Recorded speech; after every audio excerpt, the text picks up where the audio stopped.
네, 여러분 안녕하세요. 어, 면역 강의를 시작한 지가 얼마 안 된 것 같은데 벌써 오늘이 6번째 시간이 됐습니다. 어떻게 보면 면역 세포에 대한 이야기는 지난 시간까지 해서 다 끝났고요. 이제 오늘은 그 면역 반응에 의해서 나타나는 염증 반응에 대해서 오늘 말씀드리고요. 이제 다음 시간에는 면역 과민 반응, 그리고 그 다음 시간에는 이제 면역 질환, 이렇게 해서 이야기하면은 제가 말씀드린 8번 강의가 다 끝나게 됩니다. 그래서 이제 오늘은 그 중에서 염증 반응에 대해서 말씀을 드리려고 합니다. 염증 반응 하면은 일반적으로 그 생각을 하실 때 우리 몸에 해로운 반응이다, 이렇게 생각하실 수가 있는데요. 실제로는 염증 반응은 우리 몸에 대단히 이로운 반응입니다. 그래서 이제 염증 반응을 영어로는 인플라메이션, 이렇게 이야기를 하는데요. 이 염증 반응이 뭐냐면은 감염이나 유해한 자극에 대한 생체의 방어 작용으로 나타나는 반응이죠. 그래서 이 염증 반응에 관여하는 세포는 면역 세포가 관여를 하고요. 그리고 여기에 혈관과 이 염증을 매개하는 매개 물질들이 있습니다. 그 매개 물질들에 의해서 나타나는 반응이 바로 염증 반응이 되겠습니다. 이 염증 반응이 이 반응의 그 목적은 우리가 세 가지로 이야기를 하는데요. 제일 첫 번째가 세포 손상을 최소화시키는 것입니다. 다시 말해서 셀프, 자신에 대한 세포의 손상을 갖다가 최소화시키는 것이고요. 그 다음 두 번째로는 이미 그 손상된 세포가 있습니다. 이 손상된 세포나 조직, 이것을 갖다가 제거하는 것이 목적이고요. 그 다음 세 번째로는 이 손상 세포나 조직을 제거하면은 그 부분을 다시 새 걸로 채워 넣어야 되거든요. 그걸 우리가 조직 재생이라고 이야기를 합니다. 그래서 이런 세 가지 목적으로 우리가 염증 반응이 일어나는 것입니다. 이런 염증 반응의 종류는 우리가 크게 두 가지로 나누는데요. 하나는 급성 염증 반응이 있고요. 또 하나는 만성 염증 반응이 있습니다. 이렇게 나누는 기준은 뭐냐면요. 염증 반응이 일어나는 시간이 얼마나 되느냐예요. 그래서 며칠, 몇 시간에서 며칠 정도 이렇게 짧은 시간에 나타나는 것을 우리가 급성 염증 반응이라고 이야기하고요. 몇 주 혹은 몇 개월 이렇게 지속되는 것을 우리가 만성 염증 반응이다, 이렇게 이야기를 합니다.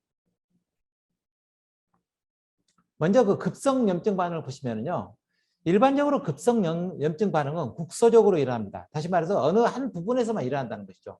예를 들면 우리가 손을 갖다가 칼로 베었다 하면은 벤 부분에서만 염증 반응이 일어나는 것이죠. 그런 것처럼 이렇게 국소적 염증 반응은 일반적으로 그 급성 염증 반응은 국소적으로 일어나는데요. 이게 어떤 경우에는 전신적으로 일어나는 경우가 있습니다. 그래서 전신적으로 일어나면은 그것을 우리가 급성 단계 반응이다, 이렇게 이야기를 하죠. 이 급성 염증 반응은 숙주 방어에 필요한 물질들이 만들어져 가지고 이 염증 반응과 더불어서 원인 물질을 신속하게 제거하는 데 목적이 있습니다. 이렇게 해서 신속하게 제거하게 되면은 아무런 후유증 없이 그 상처가 다 낫게 되고요. 만약에 이게 안 되면은 조직 감염이나 조직 손상이 지속적으로 일어나게 되면 어떻게 되느냐? 이건 만성 염증 반응으로 가게 됩니다. 급성 염증 반응이라고 하면은 예를 들어서 여기에 조직 손상을 입는 거죠. 손상이라는 것은 물리적인 손상이 될 수도 있고 또는 세균 감염과 같은 어떤 감염이 될 수도 있습니다. 이런 것에 의해서 이게 조직에 이게 손상이 있게 되면은 여기에서 처음에 이제 그 대식세포 마크로페이지고요, 마스셀, 이런 세포들이 활성화가 됩니다. 그래서 이 세포들에서 여러 가지 그 물질들을 분비하게 되는데요. 그 물질들 안에는 예를 들어서 케모카인이라는 것은 뭐냐면은 이 염증 세포들이 여기에 모여들도록 만드는 거예요. 그럼 염증 세포의 대표적인 것이 뭐냐면은 이 호중구입니다. 백혈구죠. 백혈구가 이 염증 부위로 모여들게 만드는 것이죠. 그걸 우리가 이제 케모탁시스라고 이야기하는데, 케모탁시스를 유발시키는 물질이 이제 케모카인이라는 물질입니다. 그래서 이런 물질들을 분비해서 백혈구가 여기에 모여들게 만들고요. 또 여기에서 여러 가지 사이토카인들을 많이 분비하게 되는데요. 그 사이토카인은 인터루킨과 TNF 알파, 예, TNF 알파, 우리나라 말로는 종양 괴사 인자라고 이야기를 하는데요. 이런 것들을 분비하게 되면은 이것들에 의해서 이제 염증 반응이 일어나고, 또 하나는 이 프로스타그란딘하고 뉴코트리엔스라는 물질이 있습니다. 이것은 이제 불포화지방산으로부터 만들어지는데요. 이 불포화지방산으로부터 만들어지는 이런 물질들이 나와가지고 이 염증 반응을 갖다가 유발시키게 됩니다. 그래서 염증 반응 그렇게 돼서 이 혈관을 자극하고 그러면 혈관이 확장돼 가지고 이제 이런 것 염증 세포들이 여기를 빠져나오게 되고 이렇게 혈관이 확장되면 여기에서 이제 혈관 내에 있는 액체가 혈관 밖으로 많이 빠져나오게 됩니다. 그러면 그것을 우리가 이제 부종이다 이렇게 이야기를 합니다. 그래서 염증 반응은 이 혈관과 굉장히 밀접한 관련이 있고요. 조직에 있는 이제 염증 세포들에 의해서 세포들이 처음에 자극이 되면은 그 다음에 이 염증 반응을 일으키는데 필요한 염증 세포 대부분이 급성 염증 반응은 이 염증 세포가 호중구 뉴트로필입니다. 그래서 뉴트로필들이 여기에 빠져나와 가지고 여기에서 식균 작용을 하고 또 파괴된 그 조직들을 갖다가 마크로페이지가 좀 제거하고 이렇게 해서 이것을 없애는 과정이 우리가 급성 염증 반응이다 이렇게 생각을 하시면 됩니다.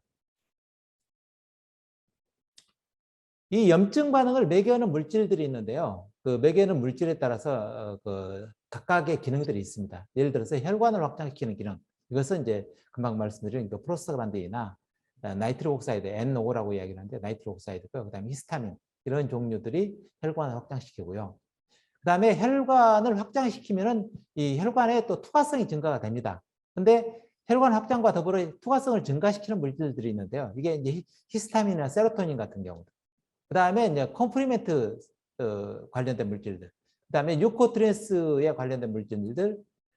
그다음에 이제 다른 그 염증 반응에 관련된 이런 섭산 피 같은 거 이런 물질들이 이제 관여해 가지고 혈관의 투과성을 증가시키는 겁니다. 그러니까 여기에 보시면은 혈관 투과성 증가시키는 물질이 굉장히 여러 가지가 있잖아요. 이러기 때문에 결과적으로 혈관의 투과성이 굉장히 많이 증가돼 가지고 혈관에서 액체가 밖으로 많이 빠져나와서 이렇게 돼서 부종이 일어나는 겁니다. 그 다음에 이제 화학 주성에 관련된 것들. 화학 주성이라는 것은 다시 말하면은 그 염증 반응을 일으키는 염증 세포. 대표적인 것이 호중구, 뉴트로필인데 이것들이 염증이 일어난 부분으로 모여들게 만드는 거예요. 그래서 그런 것들이 뭐가 있냐면 TNF라든지 인터루킨 또는 케모카인, 컴플리멘트 시스템, 유코트리엔스 이런 것들이 이제 그런 역할을 합니다. 그래서 이런 것들에 의해서 백혈구가 그 염증이 있는 부분으로 다 모여들게 하는 것이죠. 그 다음에 발열 반응이 있습니다. 염증이 있으면은 그 부분이 따뜻하고 전신적으로 일하면 체온이 증가되고 이렇게 되는 것이죠. 거기에는 이제 TNF라든지 그 다음에 인터루킨 1, 프로스타글란딘 이런 것들이 관여해서 그렇게 하고요. 또 염증 반응이 있으면 그 부분이 아픕니다. 그것은 프로스타글란딘이나 브라디키닌 같은 게 관여해서 그렇게 되고요. 그 다음에 이제 염증 반응이 오래되면은 그 염증 반응이 일어난 부분에 이제 조직이 손상이 일으키게 되죠. 이 손상을 일으키는 것은 이제 그 조직을 갖다가 용해시키는 효소들이 나와서 그렇게 합니다. 그래서 그게 이제 라이소소말 엔자임이고요. 그 다음에 ROS가 또 나이트릭 옥사이드 이런 독성 물질들이 나와서 세포를 갖다가 손상시키게 됩니다. 그래서 세포가 손상되면은 그 세포에 있는 조직 손상이 일어나는 것이죠. 그래서 이런 물질들, 이런 그 매개 물질들에서 이런 염증 반응들이 이제 다 일어나게 되는 것이죠. 급성 염증 반응의 특성이다. 이렇게 이제 제목을 붙여놨는데요. 급성 염증 반응이라면 우리 인체에서 어떤 현상이 나타나느냐 하면은 ACTH가 뭐냐면요. 부신 피질 자극 호르몬입니다. 그리고 부신 피질에서 만들어지는 호르몬이 스테로이드, 하이드로코티손이 만들어지죠. 그래서 이런 그 스테로이드 호르몬 합성이 증가되고 그렇기 때문에 우리 체내 스테로이드 합성 그 분비량이 증가하게 됩니다. 그 다음에 이제 사이토카인이 많이 증가하게 되죠. 그 다음에 백혈구 수도 증가하게 되고요. 그리고 이제 어큐트 페이스 프로테인이라 해서 급성 단계 그 단백질이라는 게 있는데 이런 것들이 어디에서 합성이 되느냐면 주로 이제 간에서 합성이 되거든요. 그래서 간에서 합성돼서 이게 증가하게 되죠. 그 다음에 이제 병원균 증식을 갖다 억제하고 면역 기능 강화가 일어나게 되고 그 다음에 사이토카인들 특히 이제 인터루킨 1이나 TNF-알파, 인터루킨 6 등이 우리가 시상하부를 자극하게 되면은 여기에서 이제 프로스타글란딘이 분비가 돼가지고 이 프로스타글란딘에 의해서 체온이 상승하게 됩니다. 그래서 우리가 이제 급성 염증 반응 중에서 우리가 전신적인 반응이 나타나게 되면 이제 체온이 상승해야 돼요. 우리가 보통 36.7도 이렇게 되는데 37도, 38도 이렇게 체온이 증가하게 됩니다. 이런 것은 이제 이런 사이토카인들이 자극해가지고 그렇게 된다는 것이죠. 그다음에는 어큐트 페이스 프로테인, 급성 단계 반응 단백질 중에 제일 유명한 것이 이제 CRP라는 거죠. C 리액티브 프로테인을 우리가 CRP라고 이야기를 하는데요. 이 CRP라는 게 어떤 작용을 하느냐면은 이게 이제 C라는 게 컴플리멘트예요, 사실은. 컴플리멘트 다운 C입니다. 그래서 이 보체 활성화를 시키는 이 단백질이에요, 이게.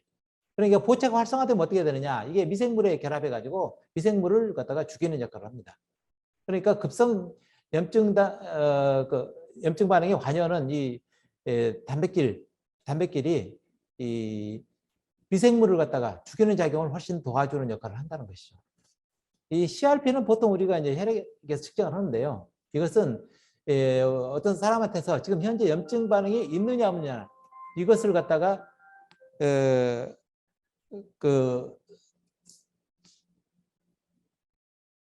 이것을 갖다가 알아보는 그 혈액 내 단백질로서 측정을 많이 하고 있죠. 그래서 만약에 이제 어떤 사람한테서 혈액의 CRP가 증가하게 되면은 어딘지 모르지만 이 사람한테 염증이 있구나. 그래서 CRP를 계속 측정을 해서 이 CRP량이 점점 떨어져 가면 아, 염증이 개선되고 있구나. 이렇게 우리가 아는 그런 지표로서 이용되고 있습니다. 급성 염증 반응은 일반적으로 국소적으로 일어난다 그랬죠. 그래서 국소적으로 일어날 때 이 염증 반응의 증상이 있는데요. 증상은 이 5가지입니다. 그래서 제일 첫 번째는 아프죠. 염증이 있으면 그 부분이 아프다. 예를 들어서 우리가 손을 바늘로 찔렀다. 그러면 그 부분이 아프죠.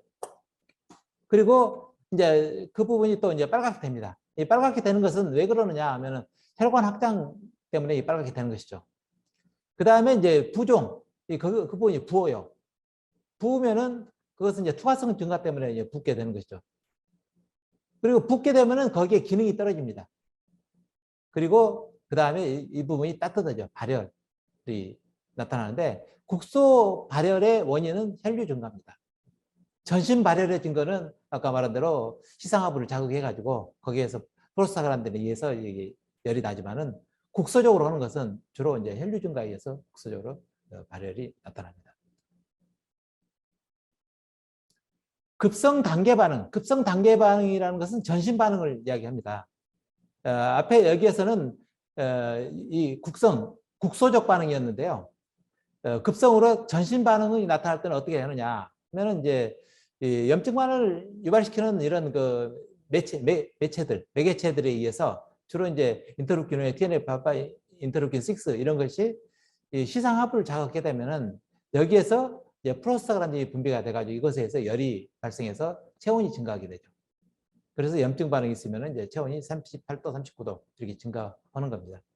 그 다음에 이런 물질이 시상하부를 자극하게 되면은 여기에서 이제 그 부신 피질 자극 호르몬이 분비가 돼요. 그렇게 해서 부신 피질을 자극하면 여기에서 이제 스테로이드, 부신 피질 스테로이드 호르몬 분비량이 증가하게 되죠. 그러면 이게 이제 간에 가서 작용해가지고 간에서 그 급성 단계 반응 그 단백질 이거 합성을 증가시키는 겁니다. 그러면 그 급성 단계 반응 단백질이라는 게 여기서 CRP라든지 세럼 아미노데이, 파이브리노젠 뭐 이거 이렇게 해서 한 5가지 종류가 이렇게 알려져 있는데 이런 것들의 합성이 증가하게 되는 것입니다.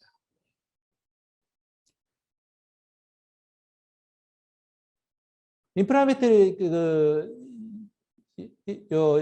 염증 그 매체들이 뇌에 작용해서 그렇게 되고 이 물질이 직접적으로 간에 작용을 해가지고 간에서 어큐트 급성 단계 반응 단백질들의 합성을 증가시키기도 하고요.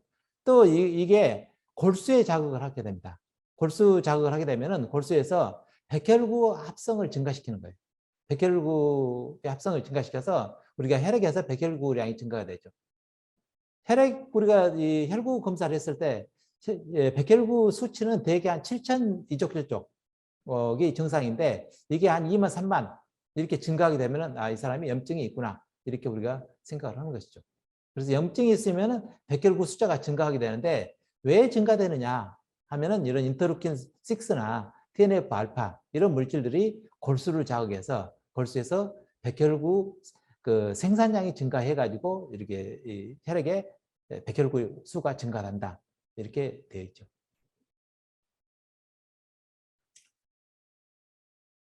급성 반응이 전신적으로 나타났을 때 전신적인 증상은 뭐가 있느냐? 하면 아까 앞에 했던 것은 이런 것 이제 열나고 그다음에 이 급성 단계 그 단백질 양이 증가되고 백혈구가 증가되고 이렇게 하잖아요. 근데 증상으로는 어떤 증상이 나타나느냐. 그래서 1번이 피곤하죠. 그다음에 발열, 그다음에 근육통이 있을 수가 있고, 그다음에 기분이 안 좋을 수가 있고, 또 우울해지고 이런 증상들이 나타날 수가 있죠. 급성 그 염증 반응의 전신적인 이런 증상이 좀 그래도 염증 반응이 그렇게 심하지 않을 때는 이 정도인데 염증 반응이 점점 심해지면 어떻게 되느냐면요. 예를 들어서 폐혈증이라든지 사이토카인 폭풍과 같은 그런 중증 염증이 나타나게 되면은 열이 훨씬 더 고열로 증가하게 되죠. 그리고 이제 심박수와 호흡수가 증가하게 돼요. 그리고 더 심해지면 이제 의식이 없어지는 거죠. 의식이 점점 없어지다가 그 다음에는 이제 코마, 혼수 상태에 빠지게 되는 겁니다.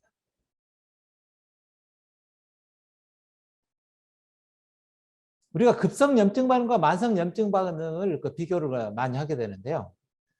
급성 염증 반응은 그 원인이 뭐가 되느냐 하면 우리 몸에 이제 손상을 입어서 그러게 되는 거죠. 그런데 손상의 원인으로서는 이제 경색, 다시 말해 혈관에 막혀서 그 이하 부위가 이제 손상이 있는 경우도 있고요. 그다음에 세균성 감염, 그다음에 어떤 독성 물질 또는 외상에 의해서 손상을 입게 되면은 급성 염증 반응이 여기서 일어납니다. 일어나 가지고 그게 다 좋아지면은 그냥 완전히 회복이 되는 것이죠. 그대로. 근데 그게 다 좋아지지 않고 이제 그 손상된 세포들이 많이 나타나고 그러게 되면은 그게 거기에 백혈구가 거기에 관여하고 하면은 이게 이제 퍼스, 고름이 차게 되죠. 고름이 차면은 찼다는 이야기가 무슨 말이냐면은 내 조직에서 손상된 세포가 많이 생겼다는 이야기예요. 외부에서 들어온 것도 손상이 되지만 내 것도 많이 손상이 되는 거죠. 그래서 결과적으로 이게 치유가 되면은 그것은 흉터가 남습니다. 흉터가 남는다는 얘기는 이 마지막으로 치료될 때 어떻게 치료가 되느냐 하면은 섬유화, 파이브로시스에 의해서 치료가 됩니다. 다시 말해서 세포가 죽어서 없어진 부분을 어떻게 메꾸느냐는 거예요. 그것을 섬유화로 메꿔요. 그러니까 여러분이 이제 이 피부나 이런 데 상처가 나가지고 흉터가 남은 것은 이 포스가 생겨가지고 이렇게 된 것이고요. 흉터가 안 남은 것은 그냥 그대로 완전 회복이 된 겁니다. 그러니까 흉터가 남았다는 이야기는 거기에 고름이 생겼고 그 다음에 치료가 섬유화로 치료가 됐다. 이래서 그 흉터가 남은 겁니다. 만성염증으로는 처음부터 상해 자체가 다른 경우가 있어요. 예를 들어서 바이러스성 감염. 바이러스성 감염은 바이러스가 항상 세포 내에 들어가서 자라야 되기 때문에 바이러스 감염이 일어나면 무조건 세포가 손상을 입게 돼 있습니다. 그리고 이제 만성 감염이라든지 또는 그 상해인데 상해를 한 번에 주는 것이 아니라 오늘 내일 모레 며칠 뭐 한 달 이렇게 지속적으로 상해를 계속 주는 거예요. 아니면은 그 자가 면역 질환 이런 건 계속적으로 이 손상을 주는 것이죠. 이런 식으로 이제 상해가 지속적으로 됐을 경우에는 이게 만성 염증 반응이 일어나는 거예요. 급성에서 이게 낫지 않으면 만성으로 가는 경우도 있고 애시당초에 만성으로 자극이 되는 경우도 있다는 얘기죠. 이렇게 됐을 경우에는 염증 반응이 일어났을 때 여기에는 급성 염증 반응의 혈관의 변화는 뭐냐면 혈관이 확장됐다가 그다음 수축되면 끝이에요. 그런데 이 만성 염증 반응에서는 혈관이 그 만성 염증 반응이 일어나는 부분에 세포가 죽고 조직도 죽고 막 그렇게 돼요. 그러니까 그 부분에 새로 영양을 공급하기 위해서 혈관이 새로 생겨야 됩니다. 그래서 혈관이 신생이 되는 거죠. 그리고 여기에 그 염증 반응을 계속적으로 일으키는 세포들이 있는데요. 그게 이제 주로 단핵구가 조금 있으면은 이게 이제 여기 뭐에서는 그 대식세포로 바뀌는 거죠. 그래서 대식세포가 계속적으로 염증 반응을 일으키고 그리고 결과적으로 마지막 치료가 되는 것은 섬유화에 의해서 치료가 됩니다. 그래서 만성 염증 반응이 있으면요. 이거 반드시 섬유화가 일어나고 흉터가 항상 남습니다. 이거. 그래서 이제 치료가 되기는 되죠. 만약에 치유가 안 되면 어떻게 되느냐? 치유가 안 되면 이제 죽는 거죠. 그래서 치유가 되면은 이 섬유화에서 흉터가 항상 남아있다. 이렇게 생각이 됩니다. 그래서 이제 만성 염증 반응이라는 것은 항원이 상당히 오랫동안 지속이 된다. 다시 말하면 항원 하면은 꼭 우리가 어떤 그 단백질이나 균만 생각할 수 있는데 그것이 아니라 만성 자극도 해당이 돼요.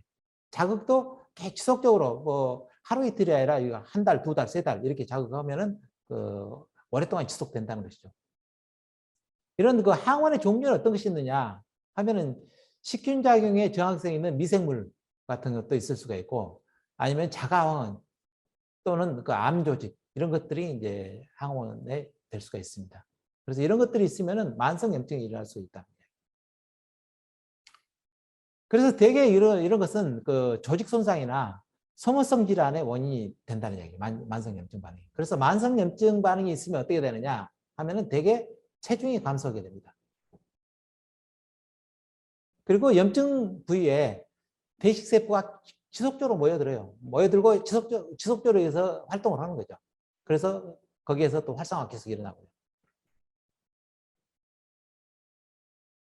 급성염증 반응과 만성염증 반응을 우리가 이 표로 만들어서 비교를 해보면요. 일단 기간, 염증 반응이 일어난 기간이 얼마나 되느냐 하면 급성은 대개 수일, 며칠 내지 뭐 일주일 이내면은 대개 염증 반응이 일어났다 사라집니다. 거기에 반해서 만성염증 반응은 최소한도 수주면은 뭐 2, 3주 혹은 한 달, 여기서부터 수개월, 몇 달 동안 지속되는 것이죠. 염증 반응 시작할 때 그 양상이 어떻게 되느냐 하면은 급성은 급격히 진행이 됩니다. 며칠이니까 결과적으로 급성이 좋아졌다가 나빠졌다 좋아지고 이렇게 되는 것이죠. 거기에 반해서 만성은 서서히 진행돼요. 수주 내지 수개월 동안 진행되려고 하면 굉장히 천천히 진행돼야 되겠죠.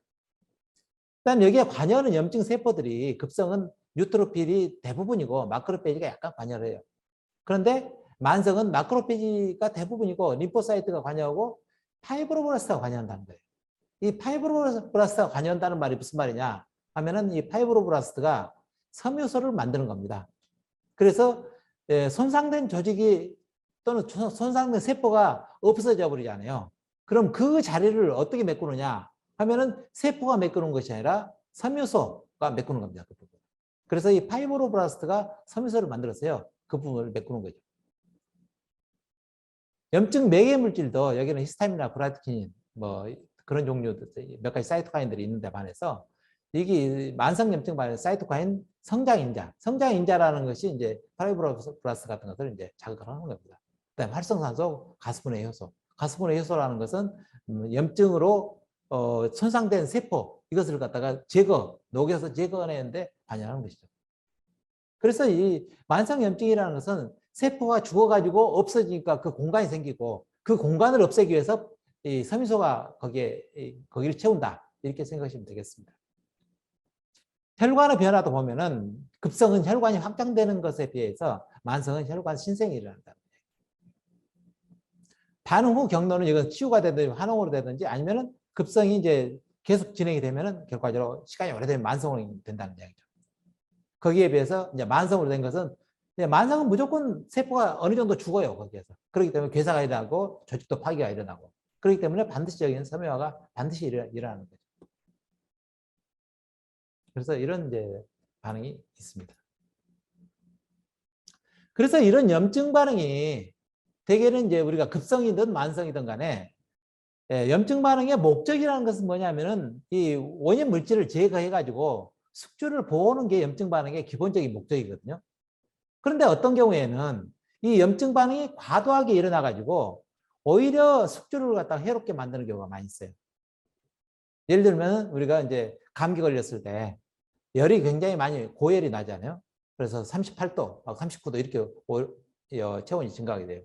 이럴 때 어떻게 하느냐 하면 염증 반응이 너무 과도하기 때문에 이 염증 반응을 좀 억제해 줄 필요가 있죠. 그러면은 이제 그 숙주가 손상을 더 적게 입는다는 얘기죠. 그래서 과도한 염증 반응을 갖다가 줄이기 위해서 우리가 쓰는 약제가 있는데 그게 이제 소염제예요. 항염증 물질이라는 얘기죠. 그래서 이제 소염제가 있는데 이 소염제는 우리가 크게 세 가지 종류가 있어요. 하나는 이제 부신 피질 호르몬, 스테로이드 제제들이 여기 해당이 되죠. 그 다음에 또 하나는 비스테로이드성 소염제. 우리가 이제 영어로 non 스테로이달 안티 인플라메토리 드러그에서 non에서 N자 따오고 스테로이드에 S자 따오고 그다음에 안티에서 A 따오고 인플라메토리에서 I 따오고 드러그에서 D 따와요. 그래서 우리가 NSAID라고 약자로 이야기해요. 이 NSAID가 뭐냐 하면은 비스테로이드성 소염제를 우리가 NSAID라고 이야기를 해요. NSAID의 대표적인 약물이 아스피린이에요. 이 아스피린은 이 만들어진 약 중에서 제일 유명한 약이고요. 지금까지 이게 만들어진 이후로 굉장히 오랫동안 지금까지도 전 세계적으로 어떻게 보면 제일 많이 먹는 약이에요. 제일 많이 쓰이는 약이 아스피린입니다. 아스피린을 이제 독일의 바이에르에서 만들었는데요. 아스피린 하나 만들어 가지고 전 세계를 이렇게 호령할 정도로 그렇게 큰 제약회사가 된 것이죠. 그럴 수밖에 없는 게 지금도 전 세계적으로 아마 가장 많이 쓰이고 있는 약이 아스피린일 겁니다. 그 다음에 이제 세 번째가 이제 백혈구 염증 반응이 일어나기 위해서는요, 그 염증 부위로 백혈구가 이동을 해야 돼요. 그런데 필요 이상으로 많은 백혈구가 이동해 버리면은 염증 반응이 필요 이상으로 많이 일어나는 거죠. 그래서 이제 그런 걸 막기 위해서 백혈구의 이동을 방해하는 약물들이 이제 소염제로서 이용이 되고 있는 것이죠.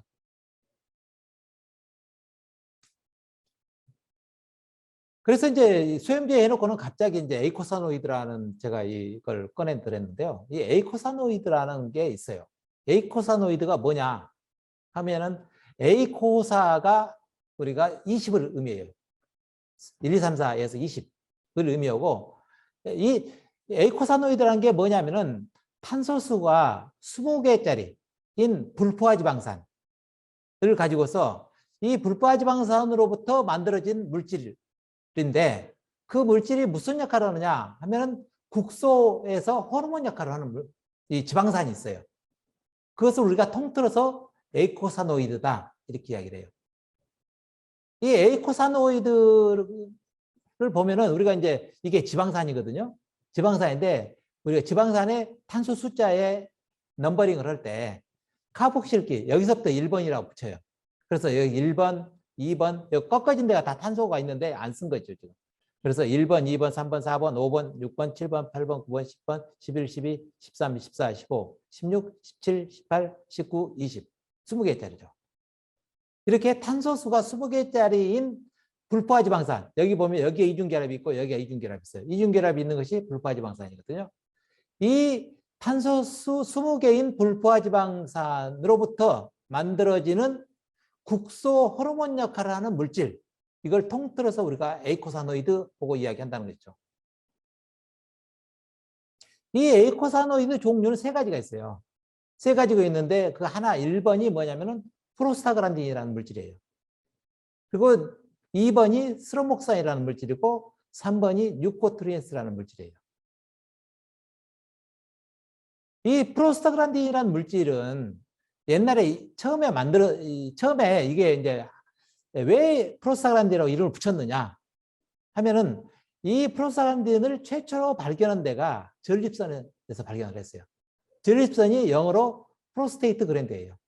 그래서 프로스테이트 그랜드에서 유래하는 만들어진 물질인데 이게 호르몬 역할을 하는데 지금까지 발견 안 되는 거예요. 안 된 물질이에요. 그래서 이름을 프로스타그란딘 하고 이름을 붙여놨어요. 그런데 지금 와서 보니까 이 프로스타그란딘은 전립선에서 만들어지는 것이 아니고 여러 가지 우리 몸 여러 조직에서 다 만들어져요. 그렇지만은 처음에 이름을 그렇게 붙여놨기 때문에 그냥 지금도 프로스타그란딘이다 이렇게 이름을 쓰고 있는 것이죠. 그 다음에 두 번째 이 스롬복산이 있어요. 이 스롬복산은 왜 스롬복산이라고 이름을 붙였느냐 하면은 혈소판에서 만들어져요. 이게 혈소판을 우리가 영어로 말할 때 플레이트리트라고도 이야기를 하고 또 이것을 스롬보사이트라고도 이야기를 해요. 그래서 스롬보사이트에서 만들어진 국소 호르몬 역할하는 지방으로부터 유래된 물질, 이게 우리가 스롬복산이다 이렇게 이름을 붙여놨죠. 그런데 지금에 와서 보니까 이 스롬복산도 역시 마찬가지로 혈소판 말고 다른 데서도 많이 만들어져요. 그렇지만은 제일 처음에 혈소판에서 발견을 했기 때문에 그 사람이 이름 붙여놓은 대로 그냥 스롬복산이다 그렇게 쓰고 있는 것이죠. 그다음 세 번째는 뉴코트리엔스예요. 뉴코트리엔스는 제일 처음에 어디에서 발견이 됐느냐 하면 백혈구에서 발견이 됐어요. 백혈구가 우리가 뉴코사이트죠. 그래서 뉴코사이트에서 발견이 됐는데 지방 유래 물질인데 이게 뉴코사이트, 백혈구를 갖다가 자극하는 그런 작용이 있어요. 그래서 이걸 우리가 뉴코트리엔스다 이렇게 이름 붙여놨죠. 그래서 이 세 가지 물질을 우리가 에이코사노이드라고 이야기를 하는데 이게 무슨 역할을 하느냐는 거예요. 이제 그 구조로 보면은 프로스타그란딘은 여기에 가서 오각형 구조가 있는 물질이에요. 그래서 오각형 구조가 있는데 프로스타글란딘 종류가 몇 가지나 있는데 한 4, 50가지가 있어요. 이것도. 여기에 어떻게 붙었냐에 따라서 다 종류가 달라져요. 그 다음에 스롬복산이 있는데 여기는 스롬복산이 여기에 육각형 구조로 이렇게 돼 있어요. 이게 스롬복산 구조예요. 그 다음에 유코트랜스는 여기가 이걸 우리가 링 스트럭처라고 이야기하는데 이 링 스트럭처가 없어요. 그냥 반듯한 일자로 돼 있다는 얘기죠. 그런 것을 우리가 유코트랜스라고 해요. 이게 각각의 종류는 다 20, 30가지 종류가 있습니다. 지금 알려져 있는 것들이요. 그래서 굉장히 많은 종류가 있는데 이런 에이코사노이드가 무슨 기능이 있느냐 하면은 1번이 염증 반응을 유발하거나 아니면 이것을 억제하는 기능이 있어요. 다시 말해서 염증 반응에서 이 에이코사노이드가 아주 중심적인 역할을 한다는 거예요. 이게. 그래서 예를 들면 통증, 또 부종, 발열에 직접 관여를 하고 있죠. 그 다음에 두 번째는 뭐냐 하면은 평활근 수축. 우리 몸에 평활근이 많이 있죠. 그 중에서 이제 대표적인 것이 우리가 장, 그 다음에 이제 자궁 이건데 여기를 갖다가 수축시키는 역할을 하는 거예요. 산부인과에 가서 우리가 그 분만을 할 때 이제 자궁 수축이 잘 안 돼서 분만이 잘 안 될 때 있잖아요. 이게 분만 촉진제로 쓰는 것이 뭐냐 하면은 프로스타글란딘이에요. 그게 평활근 수축을 갖다가 유도한다는 거죠. 그 다음에 세 번째로는 수분과 나트륨 배출을 갖다가 조절해요. 수분과 나트륨 배출 조절은 혈압과 아주 밀접한 관련이 있어요. 다시 말하면 이 프로스타글란딘이 다시 말해서 에이코사노이드가 혈압 조절에도 아주 밀접한 관련이 있는 것이죠. 그 다음 네 번째는 여러 가지 조절자로서 관여를 하는데 이 조절자는 주로 이 평활근 수축과 어떻게 보면 관련이 돼 있어요. 뭐냐면 혈관의 이완과 수축을 갖다가 조절해요. 혈관을 이완시키면 혈압이 떨어지고 혈관을 수축시키면 혈압이 올라가게 되겠죠. 그 다음에 기관지를 갖다가 확장시키거나 수축을 조절한다는 얘기죠. 기관지 확장 또는 수축 이게 잘 안 되면 굉장히 복잡하죠. 그래서 기관지가 수축이 돼가지고 확장이 잘 안 되는 질환이 기관 천식이죠. 기관지 천식을 갖다가 치료하는 제제가 이 에이코사노이드가 많이 쓰이고 있죠. 그래서 에이코사노이드라는 게 굉장히 중요한 인체내에서 역할을 하는 로컬 호르몬이에요. 호르몬 하면 우리가 전신적으로 일반적으로 작용을 하는데 이 에이코사노이드는 그 부위에만 작용을 해요. 그 부위에만. 그 부위에 왜 그러느냐 하면은 에이코사노이드는 수명이 대단히 짧아요. 로컬 호르몬이다. 그렇기 때문에 수명이 되게 얼마냐 하면은 몇 분의 1초, 최소한 10분의 1초, 20분의 1초 이렇게 짧아요. 그래서 그 부위에 뿌리면은 순간 작용이 없어져 버리는 거예요. 이런 에이코사노이드를 왜 설명을 하느냐 하면은 이제 일단 에이코사노이드가 방금 말씀대로 지방이라 그랬죠. 그래서 지방이 뭔가를 여러분이 한번 잠깐 여기서 짚고 넘어가 보면은 지방은 지방산으로 돼 있어요. 지방산은 우리가 이제 이렇게 하이드로카본 체인이라고 그러거든요. 하이드로카본이 뭐냐면 얘가 탄소가 있고 수소가 결합된 거예요. 탄소, 수소, 탄소, 수소, 탄소, 수소로. 꺾인 데는 전부 다 탄소로 되어 있고 거기가 수소가 2개씩 결합돼 있어요. 탄소 하나에. 그러고 나서 하이드로카본 체인에 가서 맨 마지막에 COOH로 끝나요. 이걸 우리가 카복실산이라고 그래요. 그래서 이런 형태로 되어 있는 것이 우리가 지방이라고 이야기해요. 근데 이런 지방에 중간에 가서 이중결합이 없으면은 포화지방산이고 이중결합이 있으면은 그걸 불포화지방산이라고 이야기를 하죠. 그리고 이 하이드로카본 체인에서 이 탄소가 몇 개로 되어 있느냐 이걸 가지고 따지는데요. 탄소가 대개 2개에서 4개까지 하나, 둘, 셋, 4개 요렇게 짧은 거 그것을 우리가 단세 지방산이라고 이야기해요. 그 다음에 6개에서 12개까지를 우리가 중쇄 지방산이라고 이야기해요. 가운데 중자 중쇄. 그 다음에 14개 이상 근데 긴 거 이것을 우리가 장쇄 길다 해서 장쇄 지방산이라고 이야기를 하죠. 탄소는 이 지방에 있는 탄소는 일반적으로 짝수예요. 왜 짝수냐 하면 지방이 합성이 될 때 탄소가 2개씩 끼어 들어가서 합성이 돼요. 그렇게 2개씩 들어가서 합성이 되기 때문에 짝수로 끝나는 거죠. 분해될 때도 일반적으로 분해될 때는 2개씩 끊어져 나와요.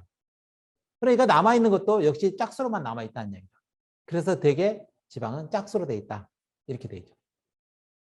그 다음에 불포화지방산은 이 불포화, 이중결합이 있는 위치가 항상 딱 정해져 있어요. 아무 데나 막 있는 게 아니라 어디에 있다. 이렇게 하는데 예를 들어 탄소 9번과 10번 사이에 있다.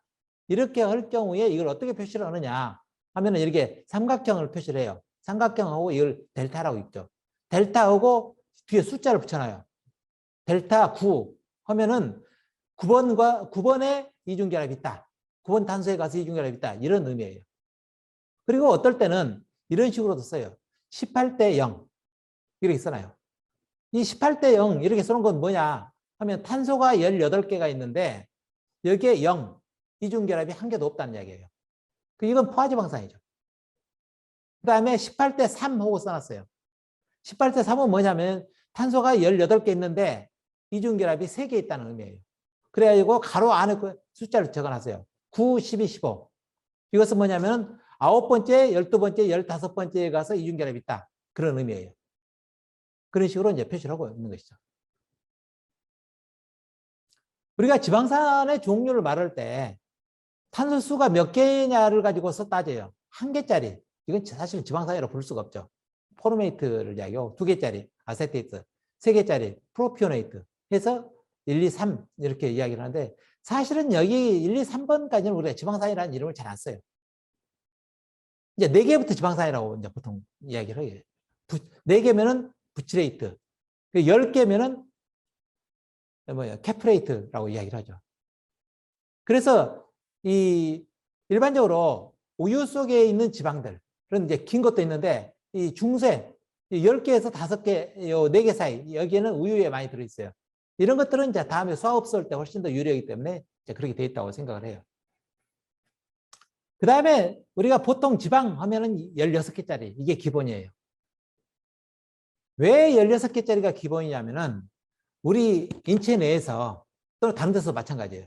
지방이 합성이 될 때는 뭘로부터 합성이 되냐면은 포도당으로부터 합성이 돼요. 포도당이 끊어져 가지고 포도당은 탄소 6개짜리인데 이게 탄소 2개짜리로 끊어져요. 끊어진 다음에 합성이 일어나요. 합성이 일어날 때 지방은 지방 합성 효소라는 효소에 의해서 합성이 일어나요. 그럴 때 지방 합성 효소가 합성하는 지방이 뭐냐면은 탄소 16개짜리 팔미테이트를 합성을 해요. 그렇기 때문에 우리 몸에 있는 지방의 기본은 탄소 16개짜리가 기본이에요. 우리 몸에 저장되어 있는 지방들은 그래서 탄소 16개짜리가 제일 많아요. 그래서 팔미테이트가 제일 많은 거죠. 그리고 에너지원으로서 쓰는 지방은 대개 포화지방산이에요. 우리가 지방을 말할 때 지방을 부르는 이름이 여러 가지가 있어요. 한글로도 지질이라고 부르고 지방이라고 부르고 기름이라고 부르는 게 있어요. 지방은 뭘 말하느냐? 지방은 상온에서 액체를 보통 지방이라고 말해요. 영어로는 팻이라고 그래요. 팻, FAT, 팻. 그 다음에 상온에서 액체인 것이 있어요. 액체를 우리가 기름이라고 말하죠. 참기름, 콩기름, 옥수수기름, 유채기름, 이런 기름이라고 말하죠. 이런 것은 상온에서 액체를 말하죠. 영어로는 이걸 오일이라고 이야기를 해요. 상온에서 고체인 지방과 액체인 기름이 무슨 차이가 나느냐 하면은 가장 큰 차이는 상온에서 고체인 것은 포화지방산이에요. 되게. 상온에서 액체인 것은 불포화지방산이죠. 그래서 불포화지방산, 되게 상온에서 고체인 것은 동물성 지방들이죠. 그리고 상온에서 액체인 것은 식물성 지방들이에요. 그래서 식물성 지방이 되게 불포화지방산이다. 이렇게 이야기하시면 되죠. 우리 인체 내에는 16개 탄소에서 18개, 20개, 22개짜리도 있어요. 이건 어떻게 되느냐 하면은 16개짜리 지방이 만들어진 다음에 여기에 가서 다시 2개씩 늘어나서 18개, 20개, 22개, 24개 이런 식으로 만들어져요. 이렇게 만들어질 수 있다는 얘기죠. 그러나 기본은 16개짜리는 지방 합성 요소가 만들고 그 이후부터는 이 지방에다가 지방 확장 효소라는 게 있어요. 확장 효소가 이제 2개씩 더 합쳐가는 거예요. 그러니까 18개도 될 수도 있고 20개, 24개 이렇게 될 수가 있어요. 그런데 일반적으로 지방이 18개, 20개, 24개가 될 때는 이 지방은 어디에 있느냐 하면 이것은 주로 세포막에 있는 지방들이에요. 그러니까 우리가 보통 지방 조직의 에너지원으로 저장하기 위해서 다시 말해서 소고기나 돼지고기를 하얗게 된 부분 있잖아요. 거기에는 거의 대부분 16개짜리예요. 18개, 20개는 별로 없어요. 있긴 있는데 별로 없어요. 그리고 18개, 20개는 어디에 있냐 하면 세포 막지방. 이것은 대개가 18개, 20개, 24개 이렇게 긴 것들이에요. 그 다음에 여기 보시면은 이제 18개, 18대 2로 되어 있는데 2인데 9, 12로 되어 있죠. 불파지방산이 불파가 이중결합이 2개 있는데 9번하고 12번째 있다는 이야기죠. 그 다음에 3개가 있는데 이것은 9번, 12번, 15번째 있다는 이야기죠. 18개가 있는데 거기에서 12번째에 가서 있기 때문에 이것은 조금 더 이따 설명을 해야 더 많이. 아무튼 이렇게 이중결합이 이렇게 9번 이상, 이 9번 이상에 있는 것들은 우리 인체 내에서는 이중결합이 9번 이상의 이중결합을 만들 수 있는 효소가 없어요. 없기 때문에 이런 지방들 9번 이상에 있는 12번, 뭐 11번 이렇게 있는 것들 이런 지방은 우리 인체 내에서 만들 수가 없어요. 만들 수가 없기 때문에 이것은 우리가 음식물로서 먹어야 되죠. 그래서 우리 인체 내에서 만들 수 없어서 반드시 음식물로 먹어야 될 그런 물질들을 우리는 이센셜한 말을 붙여요. 필수란 말을 붙인다는 얘기죠. 그래서 이게 지방이기 때문에 그게 이제 필수 지방산이죠. 그래서 이 3가지가 우리가 필수 지방산이에요.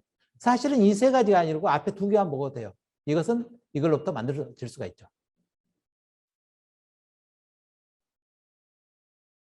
그 다음에 이제 24개 이렇게 긴 것들, 이런 긴 것들은 주로 어디가 많은가 하면은 이것은 주로 뇌가 많아요. 뇌세포를 이루고 있는 막지질에 이렇게 긴 것들이 많이 들어있어요. 그래서 이제 지방을 우리가 이제 이렇게 종류를 나눌 수가 있는데요. 이 불포화지방산을 우리가 이름을 붙일 때 1, 2, 3, 4 카본 넘버에다 1, 2, 3, 4로도 붙일 수가 있고 이 카본 넘버에 알파, 베타를 이름을 붙이는 경우도 있어요. 그럴 때 알파는 어디서 붙이냐면 이 카복실릭 엔드를 빼고 그 다음 첫 번째 탄소가 알파고 두 번째가 베타예요. 1, 2, 3, 4는 여기가 1번, 여기가 1번, 2번, 3번으로 가는데 알파는 이 1번을 빼고 2번이 알파고 그 다음에 베타라는 이야기죠. 알파, 베타로 넘버링을 할 때는 대개 알파하고 베타만 넘버링을 하고 그 다음 감마, 그건 넘버링 안 해요. 그건 별 필요가 없어요. 그리고 맨 끝에를 갖다가 오메가라고 이야기를 하죠. 맨 끝은 이게 10개, 18개짜리도 끝이 오메가고 20개짜리도 끝이 오메가예요. 오메가라는 의미는 지방산 중에서 맨 마지막 탄소다. 그런 의미가 있어요. 그래서 이 오메가로부터 이 이중결합이 몇 번째 있느냐. 그래서 여기서 오메가로부터 여기가 1, 2, 3이잖아요. 그래서 세 번째 있다 해서 이게 오메가3 지방산이에요. 그러니까 오메가3 지방산이라는 이야기는 뭐냐면은 불포화 지방산인데 맨 끝에서 세 번째에 가서 이중결합이 있는 것을 오메가3 지방산이라고 이야기를 하고 맨 끝으로부터 하나, 둘, 셋, 넷, 다섯, 6번째에 가서 이중결합이 있는 것을 우리가 오메가6 지방산이라고 이야기를 해요. 오메가3와 6 이 지방산은 우리가 우리 인체 내에서 만들 수 없기 때문에 반드시 음식물로 먹어줘야 돼요. 그래서 우리가 필수 지방산이라고 이야기를 한다는 이야기죠. 그래서 필수 지방산 하면은 뭘 말하느냐 하면은 오메가3와 오메가6를 말하는 겁니다. 그 중에서 우리 몸에 필요한 양이 얼마가 필요하냐 하면은 오메가3하고 오메가6를 보면은 한 10대 1 내지 이게 오메가6가 10 내지 20배 정도 더 많다는 이야기예요, 이게. 그러니까 다시 거꾸로 말하면은 오메가3는 오메가6의 한 10분의 1만 먹어도 된다는 이야기죠. 최근에 여러분이 오메가3 지방산을 그래서 굉장히 약처럼 만들어서 많이 팔고 있는데 그것은 뭐냐면 오메가3가 부족하면 안 되기 때문에 그런 것이죠. 근데 실제로 우리가 식품이나 이런 걸 먹게 되면은 우리도 모르는 사이에 오메가3를 어느 정도 먹고 있기 때문에 실제로 오메가3가 부족할 가능성은 그렇게 많지가 않습니다.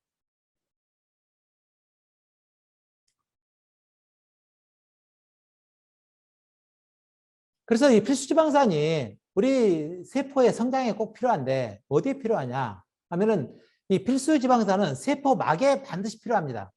세포막의 구성 성분으로 들어있어야 되고요. 그런데 이제 오메가3, 18개짜리 오메가3가 이제 리놀레이크 엑시드고 18개짜리 오메가3가 리놀레닉 엑시드예요. 그래서 이 오메가6 18개짜리를 먹으면은 우리 인체 내에 들어가면은 이게 20개짜리로 또 바뀝니다.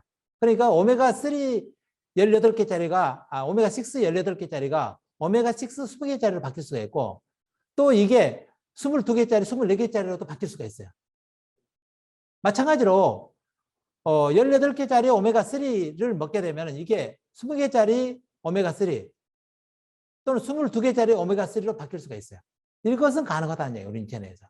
그러니까 제일 처음에 오메가3, 6, 18개짜리 요거에 우리 인체 내에 없으면 안 되기 때문에 이것만 먹어주면은 우리 인체 내에 이것들이 들어가서 이렇게 EPA나 DHA 이게 이렇게 바뀔 수가 있다는 얘기죠. 이 EPA나 DHA를 먹으면은 또 이것들이 앞으로도 바뀔 수가 있어요. 2개씩 끊어내는 것도 가능하고 2개 붙여주는 것도 가능하고 그래요. 인체 내에서. 그래서 굳이 이것도 먹고 이렇게까지는 필요가 없는 거죠. 여기서 마찬가지 이거 먹고 필요 없어요. 이거 하나만 먹으면 이걸로도 되고 이거 먹으면 이걸로도 가고 이렇게 된다는 얘기예요. 그래서 이런 것들은 어디에 있느냐 우리가 먹으면은 이것들은 전부 다 세포막 지질로 들어갈 수 있는 거예요. 그랬을 때 이 오메가6하고 오메가3를 우리가 반드시 먹어야 돼요. 반드시 먹어야 되는데 왜 먹어야 되느냐 하면은 이것들의 기능 때문에 그래요. 기능인데 이것들이 염증 반응에 아주 필수적인 역할을 한다는 것이죠.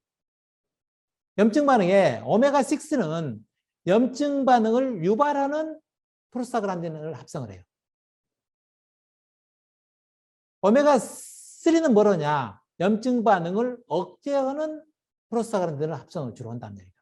그러니까 그게 무슨 말이냐면은 우리가 처음에 외부 자극에 의해서 염증 반응이 일어나지 않아요? 일어날 때는 프로스타글란딘이 작용해가지고 염증 반응이 일어나는데 그때는 오메가6 지방산 유래 프로스타글란딘이 많이 처음에 만들어져요. 그러다가 염증 반응이 이제 어느 정도 반응이 다 진행이 돼가지고 다 제거했어요. 제거하면 염증 반응을 끝내야 되잖아요.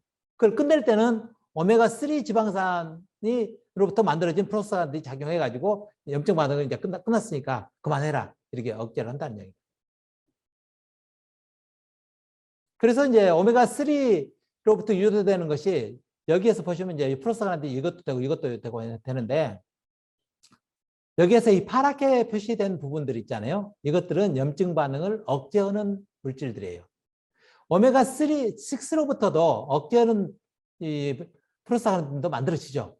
그러나 6로부터는 이 염증 반응을 유발하는 이쪽이 주로 메인으로 만들어진다는 이야기죠.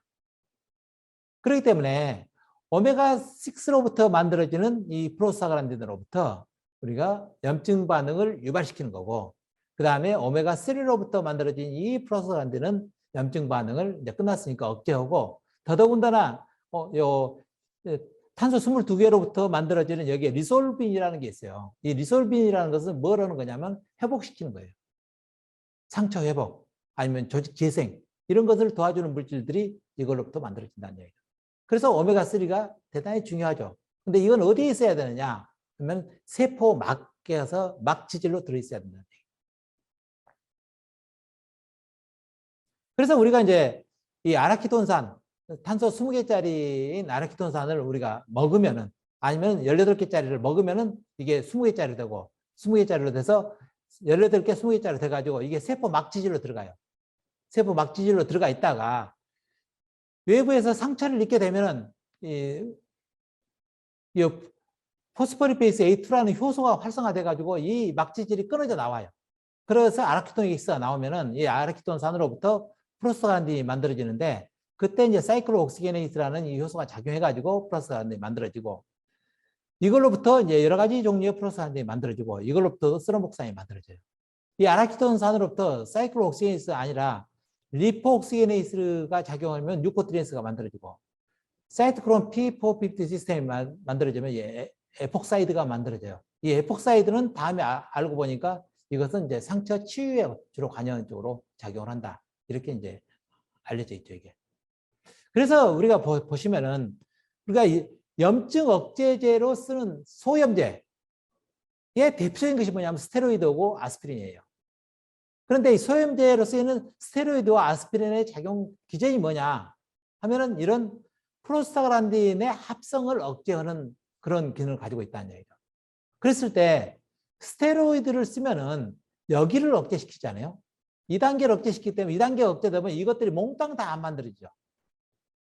거기에 반해서 사이클로옥시게네이스를 억제시키면은 이 두 가지는 만들어지고 이것들만 안 만들어지죠.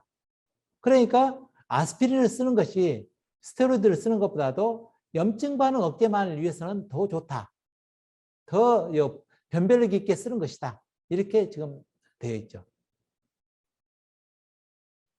그래서 우리가 이제 세포막을 보면은 세포막에 단백질도 들어있고 여기에 이제 지방이 들어있어요. 지방인데 막지질들이죠. 이 세포막 지질은 이렇게 동그랗게 된 부분을 우리가 헤드라고 이야기를 하고 밑에 다리가 두 개가 있어요. 다리 두 개가 뭐냐 하면 이게 지방산이에요.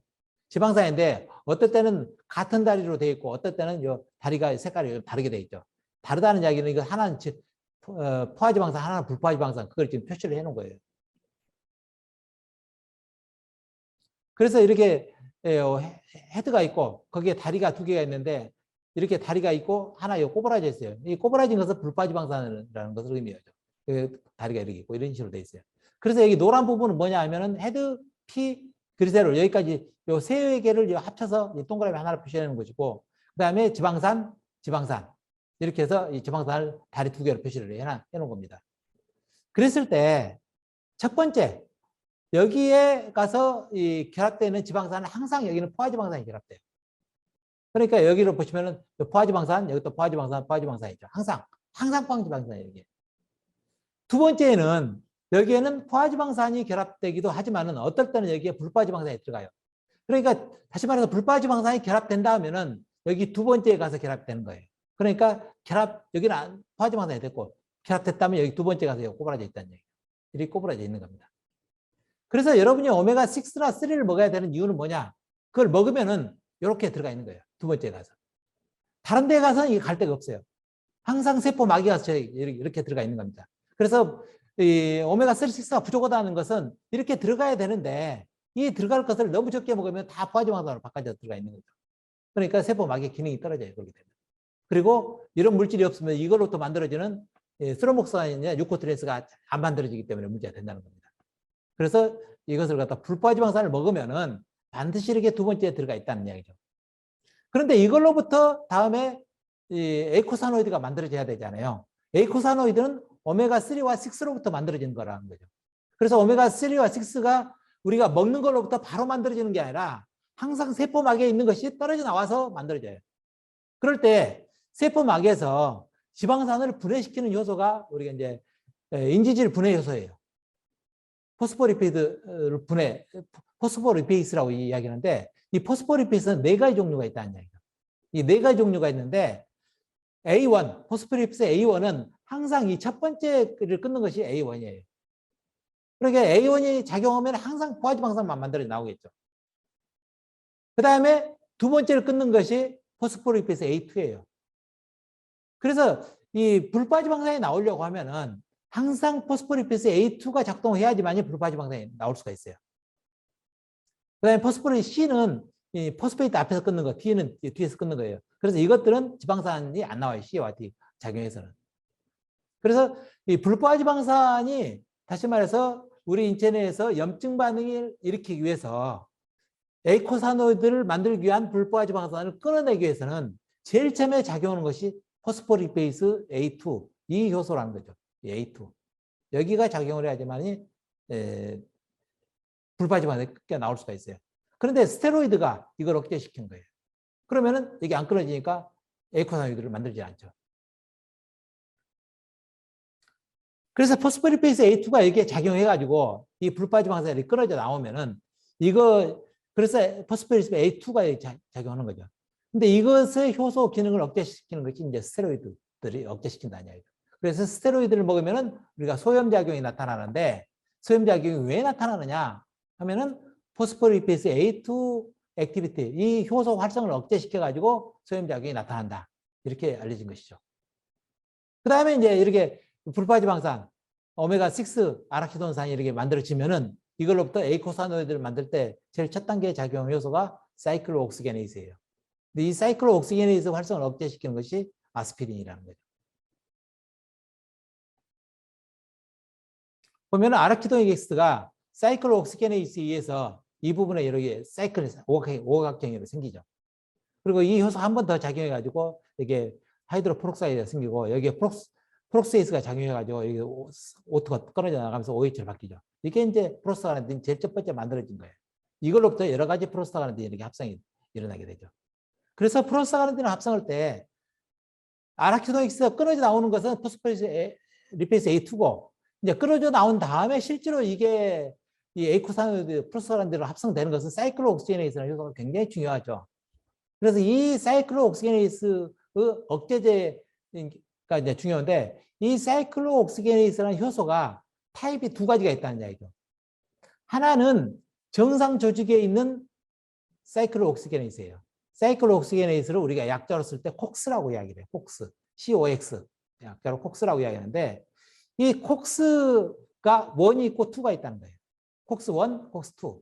콕스 1은 뭐냐면은 정상 조직에 이렇게 많이 있는 것이 콕스 1이에요.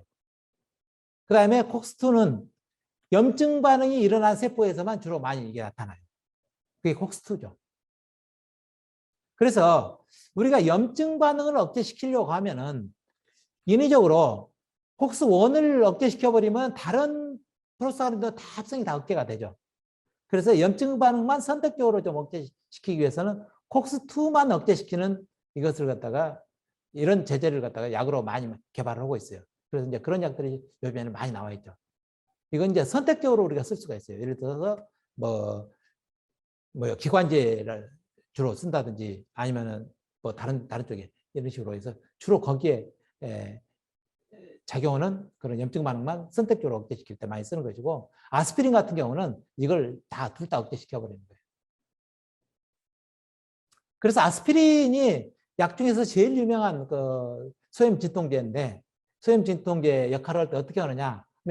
이게 이제 콕스라는 효소예요. 효소에 액티브 사이트에 이 세린이라는 아미노산이 결합되어 있죠. 이 세린 아미노산이 있는데 여기에 OH로 되어 있으면은 이게 활성폼인데 아스피린이 작용해가지고 이 효소가 아스피린이 작용해서 여기에 아세틸기 이 기가 끊어져 가지고 여기가 붙어요.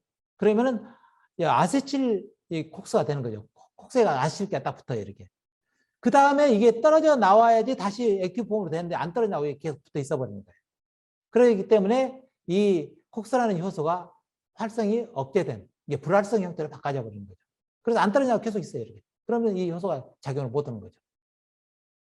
이것이 우리가 이제 이 아스피린은 뭐냐면 살실레이트에 가서 아세틸기가 붙어 있는 아세틸 살실레이트를 말해요. 그럴 때 이 아세틸기가 이 콕스에 가서 결합해 가지고 안 떨어져 나오게 하는 거. 이게 이제 이 효소를 갖다가 활성을 갖다가 억제시키는 바로 기전인데요. 이렇게 해서 이 작용하는 것이 이 아스피린입니다.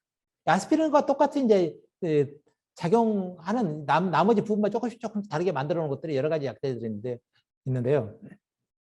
그것들을 우리가 NSAID라고 이야기를 해서 NSAID로 나와 있는 것이 아세틸 살실레이트도 있고 아세트아미노펜도 있고 이브루펜, 브루펜이라고 이제 요즘에 약으로 많이 나와 있죠. 그런 것들이 이거 작용 기전은 똑같습니다. 이렇게 작용하는 것들.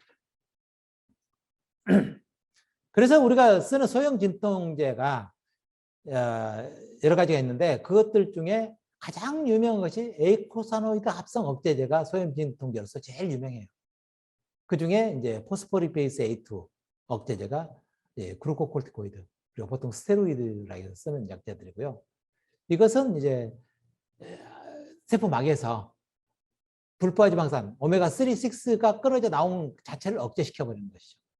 오메가3, 6가 끊어져 나온 걸 억제하고 그 다음에 아스피린은 오메가3, 6가 끊어져 나오면 이걸 가지고서 프로스타그란딘을 만드는데 그걸 만드는 게 사이클로옥시게네이스라는 효소가 작용한다는 것이죠.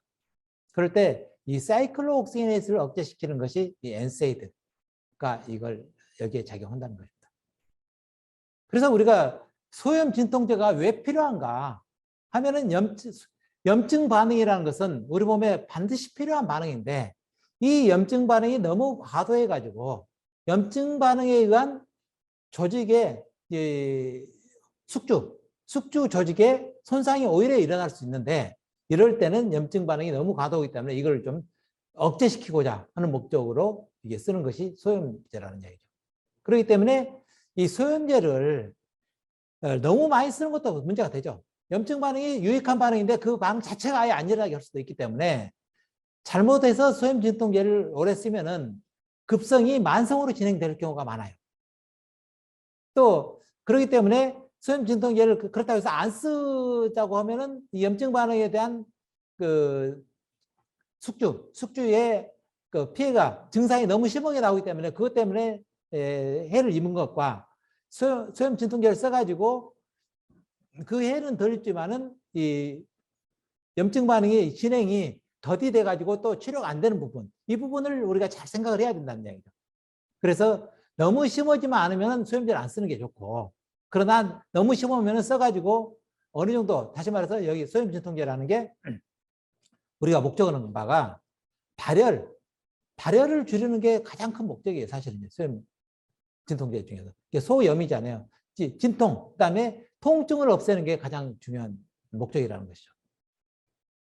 이게 통증과 해열, 이게 이제 주 목적으로 쓰는 것이 우리가 소염 진통제다, 이렇게 생각하시면 되겠습니다.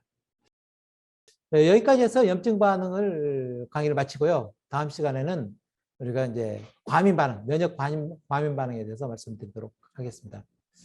감사합니다. Personalized immune care platform. NKCL.